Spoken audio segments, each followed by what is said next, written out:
I am happy to be here. I don't know German, but we all know the song of the heart, so hopefully if you can't understand my English, you can feel the love in my heart. Thank you. I am happy to be here.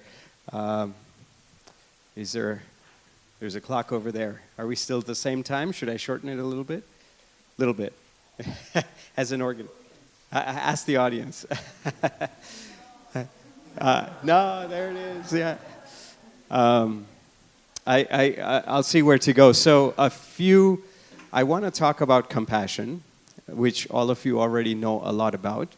I had the fortune of someone translating the previous speaker. But I want to talk about compassion from the lens of practice. I was at a school recently. I'm just coming from India today, a few hours ago. I was at a school and I asked everyone, all the kids, how many of you think that the world is a scary place outside? 90% of the hands went up. And there were hundreds of kids, and I said, you know, the people outside think the same way about you. And this is not a simple problem to solve. This is not just a problem of curriculum. This is not just a problem of science. This is not just a problem of individual will. We have a system which is interlocked, a system of school administration, principals, teachers, students, funders, parents. All of them are interlocked in a certain kind of a system, and it's like an Indian traffic jam. That no one likes the traffic jam. We all want a deeper experience of education, but we seem to be stuck. And so the question really is, what is that acupuncture point? And I think what I'm going to share is less about the mechanics, but more about the heart of that acupuncture point, which I think is the heart of the teacher. Is that we teach who we are. So let me start with this quick story. I'm going to try to pace myself here. Let me start with a quick story that really moved me. He's a phenomenal educator. His name is Jacob Needleman. And he was in a class, and he asked everybody, how did you learn how to be good? And one person raises his hand and says, I learned how to be good from my 5-year-old. And he says, 5-year-old? He says, yes. We were in Mexico on Christmas. I had just given him gifts on December 24th night at midnight. He was very excited, and the next morning, there was a kid from the neighborhood slums that comes by. And so I tell him, son, you got so many gifts yesterday, why don't you give him one of your toys? And so he says, okay. Well, no, he didn't say okay. First he says no, right? And then dad says, no, son, give him one of your toys. And he cries. And then dad still says, give him one of your toys. He says, okay, fine. But he was a smart kid, someone like, many of us, certainly like me. He says, okay, if I have to give a toy, I'm going to give him my least favorite toy. But dad looks at him, and I think of this as the Lion King sort of Mufasa Simba moment, looks at him and is like, son, not that one.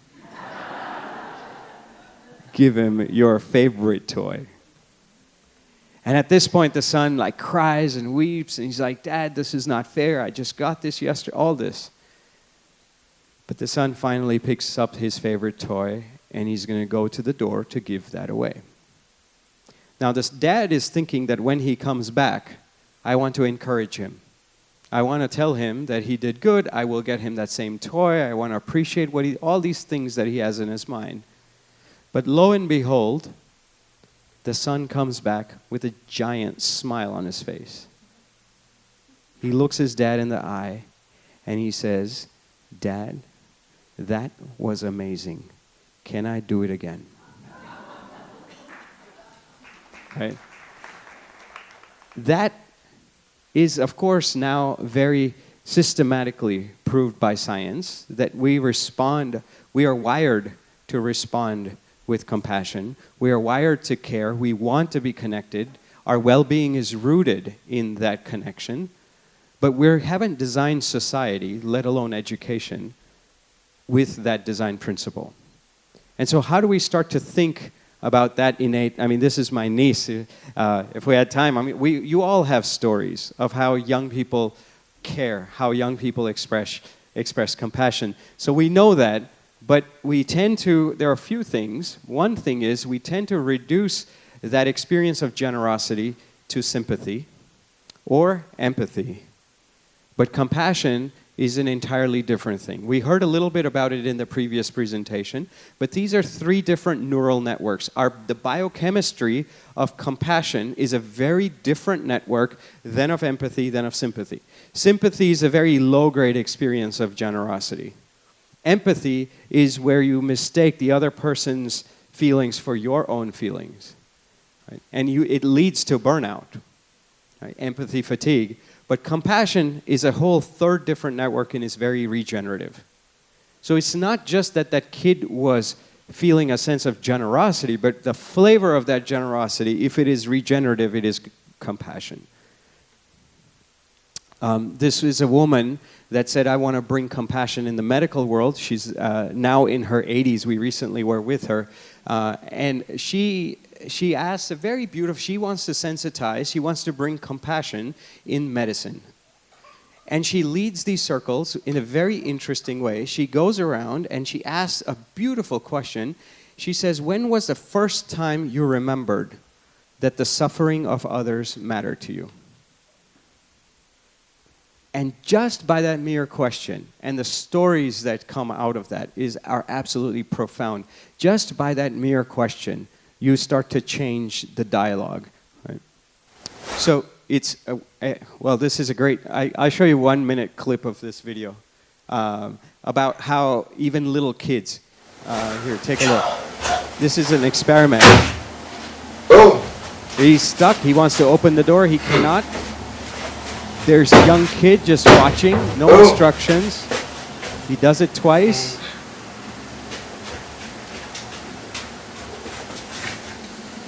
And he opens the door.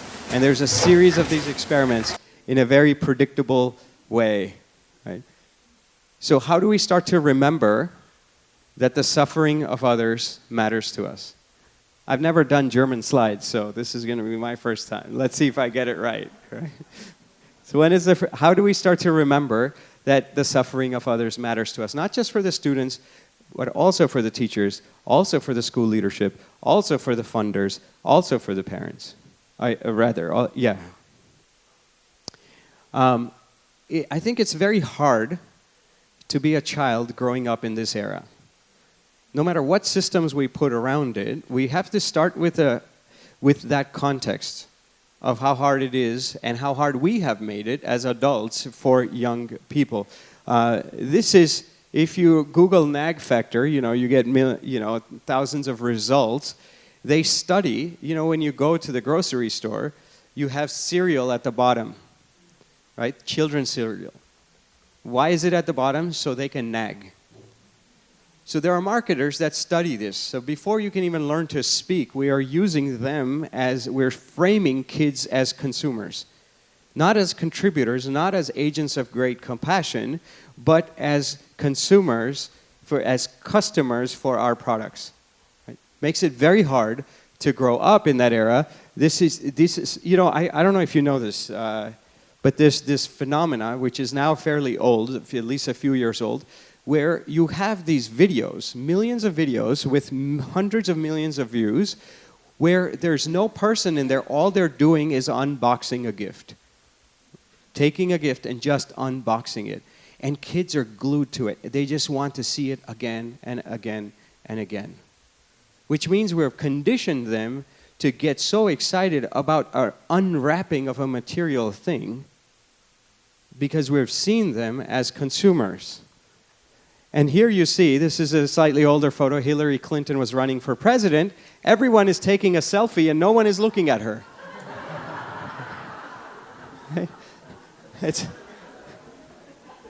So even this act of taking a photo is absolutely inhumane. Like, I'm using you as a bunch of pixels that I can put on my Facebook wall, not for our shared humanity.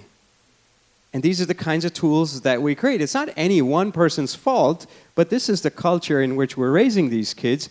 And then we go and the sharing economy, we put price tags on everything.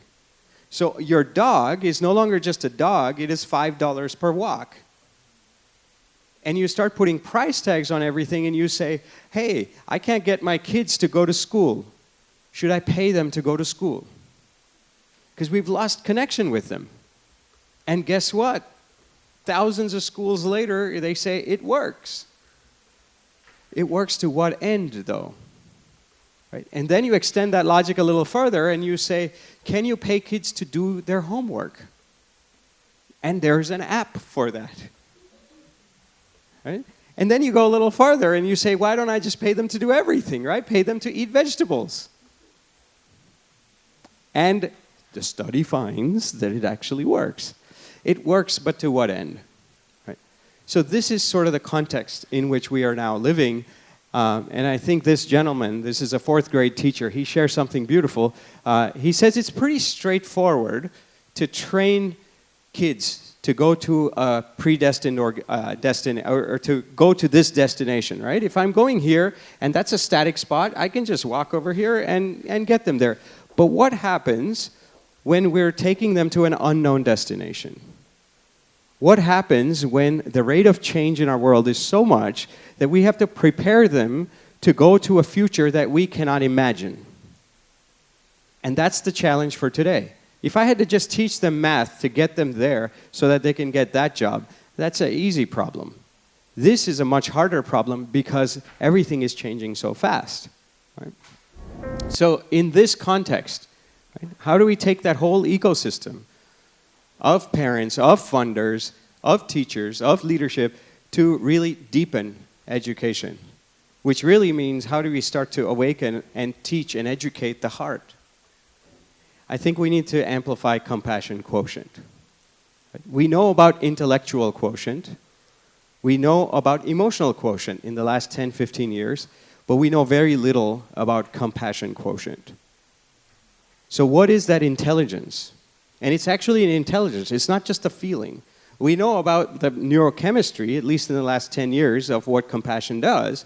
But what happens to a collective field where that compassion is ignited? Right? These are open questions. This is a fellow who I think embodies this in a beautiful way. He works at a nonprofit. His name is Julio. He lives in New York. Every day he goes to work, and on the way he stops one station before and he goes to his favorite Mexican taqueria.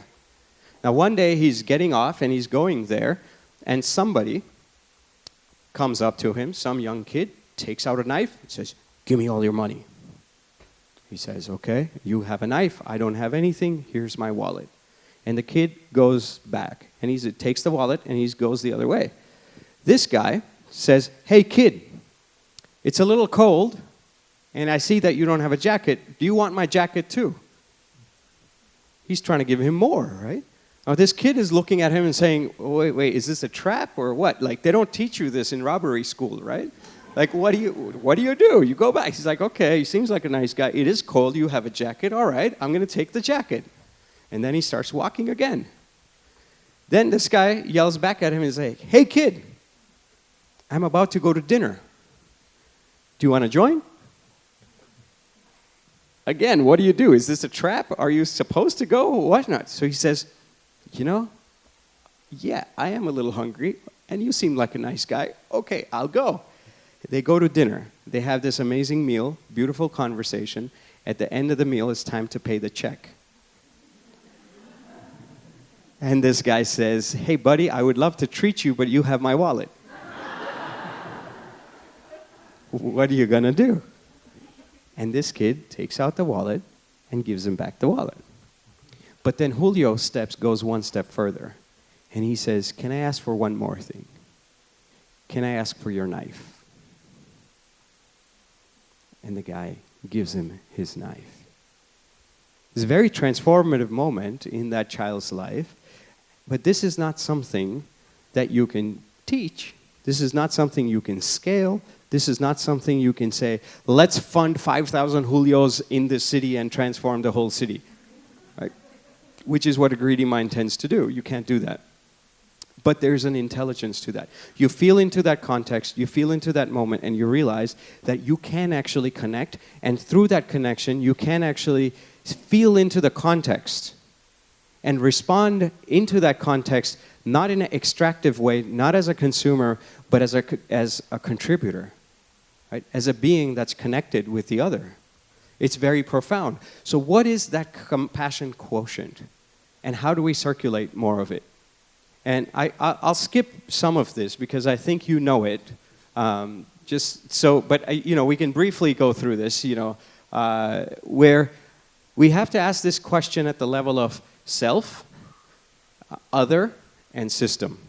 You heard a little bit about this, and I really like the framework of this. At the level of self, mindfulness tells us, that's not mindfulness, but at the level of self, you can ask the question, can you delay gratification? And you all know about the marshmallow test, which has been under scrutiny recently. We at the level of other, you can ask the question of how do we start to dissolve boundaries? And it's kind of remarkable how simple it is. So they had one person who was a beggar after a sports game.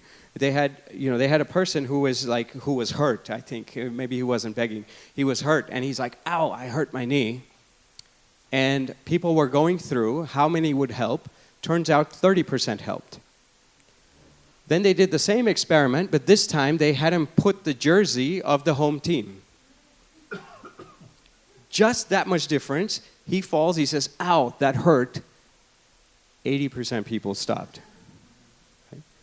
So what are these interventions that allow us to dissolve boundaries with other people? And ultimately, what is that secular ethic at a systemic level? One of my friends was, I suppose this is recorded, so I won't tell you where, but he was in a meeting, a very high-powered meeting, and they spoke about this research. They said, we asked young people, if you had to give up one of these three things, what would you give up? Your smartphone, your internet access, or your sense of taste? 72% chose sense of taste. And all of us adults in the room say, oh my God, that's a scary world. But if you're a young person, and the only way you have connected with other people is through your smartphone and your internet access, you are saying that the sense of connection is more important to me than the sense of taste. But we have just left them with very cheap connections. So what about the higher bandwidth connections? And how do we start to create a whole field around a lot of that? So there's a lot of open questions that you can start to hold. I won't go into this. But really the question we can ask is, how do we amplify compassion quotient? What does that look like? And I think the challenge is that we tend to, when we ask that question, our minds almost always go to this manufacturing mindset.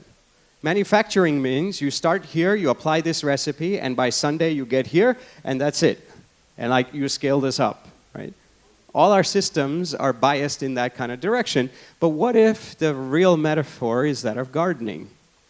You cannot tell your tomatoes, it's Tuesday, I need to cook you tonight, so please come out now, right? You have to do your effort, but there are so many other factors that lead into, the ripening of a tomato. And compassion works more in the gardening process and less in the manufacturing process. And the difficulty is that most of our schools, most of our systems are nested in a manufacturing context. And so what you're trying to do is grow tomatoes when you don't have a farm.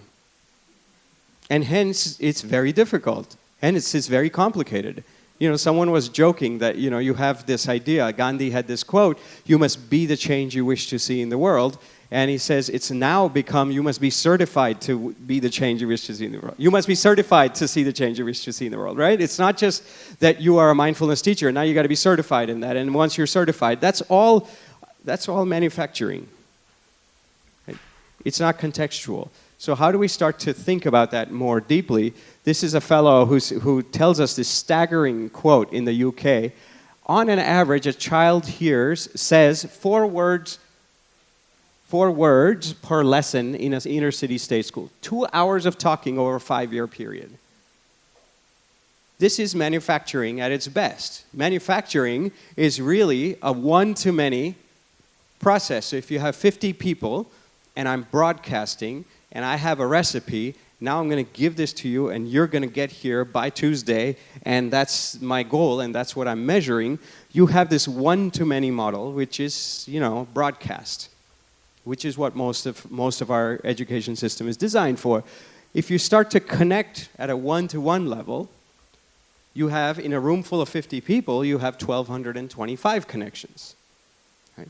But really where this gets interesting is if we have a group-forming network, if we have a many-to-many network, if we realize that genius, that compassion, is not just a resident property of one person, of a teacher, it can actually flow through anyone in any way, and it's constantly going in and out in all kinds of different ways, even in this very room, then you start to see that in a room full of 50 people, you have 100 million trillion connections. So how many teachers go up in front of a room and say, we have 100 million trillion connections? Because usually you're saying, I know, you don't know, I'm going to dump this into your empty bucket. And if that doesn't work, you go to your principal and say, what is this manufacturing, what is this factory that we have? You criticize this or that, but fundamentally, we have to start to see 100 million trillion. And if you have teachers that are sensitized to that, you create a very different possibility. And another way to visualize that is to go from centralized to decentralized to distributed. And what you are doing here is that the premium is on these relationships. If you can see that here, the number of relationships is so much more in this kind of a distributed network. Which means that the premium, I'll skip this story in the interest of time. It's a beautiful story of how, can I just summarize it? Should I summarize it? Yeah. It's a really wonderful, it's this woman named Mary Gordon. Some of you might have heard of her. There's intense bullying going on in a school. She says, how do we solve this? She solved it without any money, with an understanding of compassion, with this idea of many-to-many. She says, you come, everyone sits in a circle, they have a volunteer, like we had a young child, right? So mom and that young child are there. All the kids in a classroom sit in a circle, they put the young child in the center, and they ask this simple question: what is the child thinking? And you're like, oh, there's no right answer to that. You're right, there isn't. But in that very process of thinking about the other, you start rewiring your brain. And if you do that consistently over a short period of time, your bullying rates in schools go down. She tried this in one school, then she did it in 400 schools across Canada. She's written a book called Roots of Empathy. It's an amazing project that's, spreading all over the world. But that's with this understanding that we are wired to care. You just have to ask that simple question without an answer.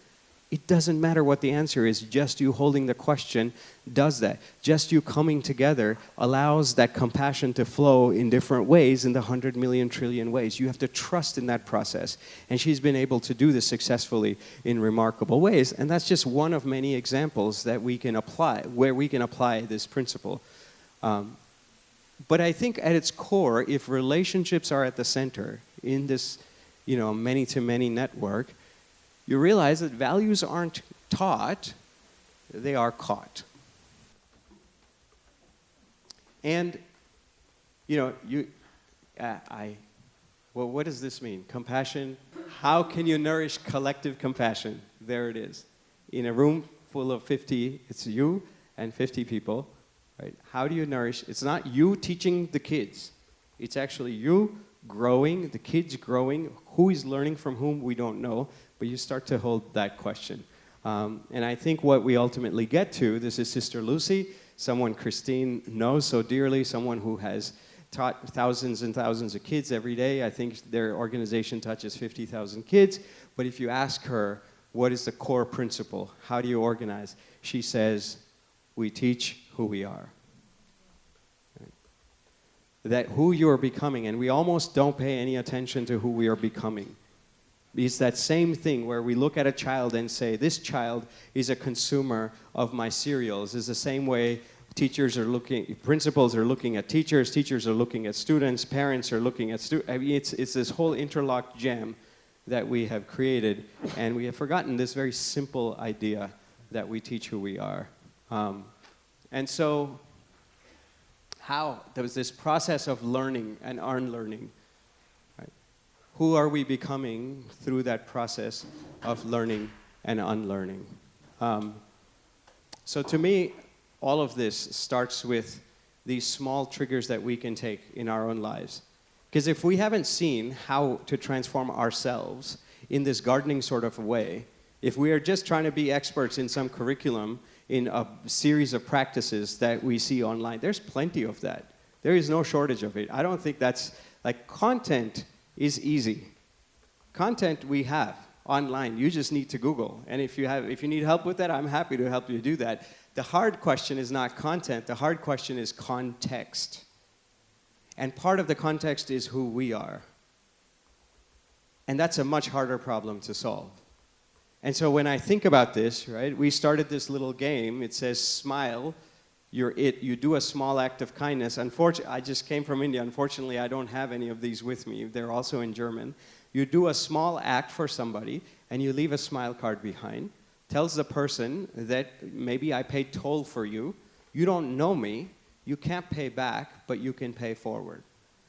And what that does is it expands your idea of a feedback loop. From direct reciprocity and transaction, I do this, what are you doing back for me? Instead of that, it's a more indirect, I do this, you do it for somebody else, and the ripple goes on. It forces me to expand myself very much in the same way that you saw the Roots of Empathy project that Mary Gordon was doing in her room. And so we have many such experiments, but my favorite one is this idea of like a 21-day challenge, right?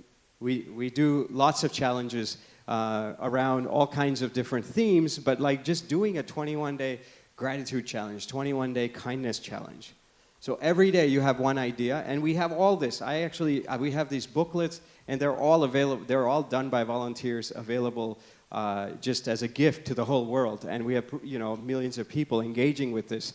Like I said, unfortunately, I didn't bring any of these, but it's so simple. It's like 21-day reverence challenge, and you have this one idea every day that you do. And as you do these ideas, you all share stories. So I may say, okay, it's a mindfulness challenge, have a mindful meal. Maybe I didn't do that, but reading about your reflection inspires me. The next day, reading about my reflection may inspire you. And collectively, it's like a kindness muscle that you develop. So I want to leave you with this story of these kids. These are some of our interns. And one of the things we have them do is a kindness challenge, and we have them do a 30-day, not a 21-day. And so when they do this 30-day challenge, first 10 days, what we notice is first 10 days, they're like, oh, it's easy, one kind act, we do it, and they tell us about it because we are their mentors. And so they, we get on a call and they reflect. But what we notice is that in the second 30 days, it's almost like their brain is getting rewired, and they start to do really creative things. And it's in the third trimester that in the first one, they're like, oh, this is easy, I got this. In the second one, they start to create this, there's this creativity capital that arises because their brain is getting rewired. And now they have this surplus. It's like you've been lifting weights, and now I have extra capacity. And now in the third trimester, that excess capacity starts to overflow. Where? Where you need to be healed the most. And it's the most magical thing. We've seen it again and again. This woman was one of those people. On day 23, she comes up to us and she says, today, I decided to be kind to myself. So we thought, okay, she got ice cream for herself. I don't know, what does kind to yourself mean? We didn't know what she meant. So we're waiting, and she says, and she tells us, we didn't know this about her. She says, when I was 9, I was sitting in the back seat. My dad was driving. My mom was in the passenger seat. And our car got into an accident, and my mom passed away. And to this day, I have never been able to visit my mom's funeral site by myself. But today, I decided to be kind to myself, and I went there, and I prayed, and I meditated just by myself. And we looked at that and we said, wow, we didn't even know that pain was there. We didn't even know that was the context that she was living into, but she knew. And she was able to reframe it. She was able to heal herself merely because she had this newly developed resource of kindness, of compassion. And that was cultivated not singularly by her, but collectively with other people that she was doing this challenge with. So I think there are many creative ways in which we can engage around some of these values. I think I have a video. You said I still have one more minute, right? Or 2 more minutes, he says. This is a great image too, and I think this is sort of to build on the gardening metaphor. This is actually a living bridge in the Indian state of Meghalaya. They try to put cement posts and they try to build a bridge. That doesn't work. This is roots of one side connecting to the roots of the other side, and people walk across this every single day. What this means with a living bridge is that it's a slow story. You can't just build this overnight. You can't just say 6 months, I want to get people from here to there. Doesn't work. You have to teach each generation to take this small root, connect it with the next one. And this next one takes the small root and connects it with the next one. And it takes so many generations to build one living bridge. And I think this is the opportunity that we are offered with. To do the work of kindness, to raise compassion quotient is not a quick story, is not a sensational story.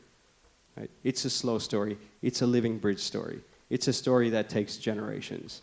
And so we need to expand our feedback loops from quick here and now to a lot bigger. And it starts with each one of us so that we learn to teach who we are. So here's a short video, which I think illustrates this beautifully. It's an Indian song in the background, but you'll get what it means.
We all know. So thank you very much.